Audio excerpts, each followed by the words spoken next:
Ernakulam Kakkanad 8 kilo കഞ്ചാവുമായി യുവാവ് പിടിയിലായി. പശ്ചിമബംഗാൾ സ്വദേശി സുമനെയാണ് തൃക്കാക്കര പോലീസ് പിടികൂടിയത്. ഇയാൾ താമസിച്ചിരുന്ന വീടിന്റെ അടുക്കളയിൽ നിന്നാണ് ഈ കഞ്ചാവ് പിടികൂടിയത്. ശ്യാം കുമാർ കൊച്ചിയിൽ നിന്ന് ചേരുന്ന ഒരിക്കൽ കൂടി വിവരങ്ങളുമായി. ശ്യാം, കൊച്ചിയിലൊക്കെ തന്നെ ഒരുപാട് രീതിയിൽ ഈ റെയ്ഡും പരിശോധനയൊക്കെ നടക്കുന്നുണ്ട്. അതിൽ കാര്യമായി തന്നെ വലിയ ലഹരി പിടികൂടുന്നുമുണ്ട്. പക്ഷെ അപ്പോഴും ഇങ്ങനെ കഞ്ചാവൊക്കെ ഇത്രമാത്രം വലിയ ക്വാണ്ടിറ്റിയിലൊക്കെ ഈ ഇതര സംസ്ഥാന തൊഴിലാളികളൊക്കെ ഇങ്ങോട്ടേക്ക് എത്തിക്കുന്നുണ്ട് എന്നുള്ള വിവരമുണ്ട്. അതിനൊരു തെളിവാണ്, ഉദാഹരണമാണ് ഇപ്പോഴത്തെ ഈ സംഭവം അല്ലേ? എന്താണ് വിശദാംശങ്ങൾ?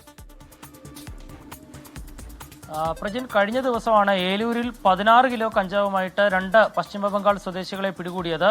അതിന്റെ തൊട്ടടുത്ത ദിവസമാണ് ഇപ്പോൾ കാക്കനാട് പൈപ്പ് ലൈൻ റോഡിൽ വാടകയ്ക്ക് താമസിക്കുന്ന വീട്ടിൽ നിന്ന് 8 കിലോ കഞ്ചാവുമായി വെസ്റ്റ് ബംഗാൾ സ്വദേശി സുമൻ സിഖിനെ പിടികൂടിയിരിക്കുന്നത്. ഇയാൾ വാടകയ്ക്ക് താമസിക്കുന്ന വീടിന്റെ അടുക്കളയിൽ ചാക്കിലാക്കിയാണ് ഈ കഞ്ചാവ് സൂക്ഷിച്ചിരുന്നത്. അത് 8 പൊതികളിലായിട്ടാണ് 8 കിലോ 665 ഗ്രാം കഞ്ചാവാണ് ഇയാളിൽ നിന്ന് കണ്ടെത്തിയിരിക്കുന്നത്. ഒറീസയിൽ നിന്ന് കഞ്ചാവ് വാങ്ങി കേരളത്തിൽ കൊണ്ടുവന്ന് വിൽപ്പന നടത്തുന്ന സംഘത്തിലെ കണ്ണിയാണ് ഇയാൾ എന്നുള്ളതാണ് പോലീസ് പറഞ്ഞിരിക്കുന്നത്.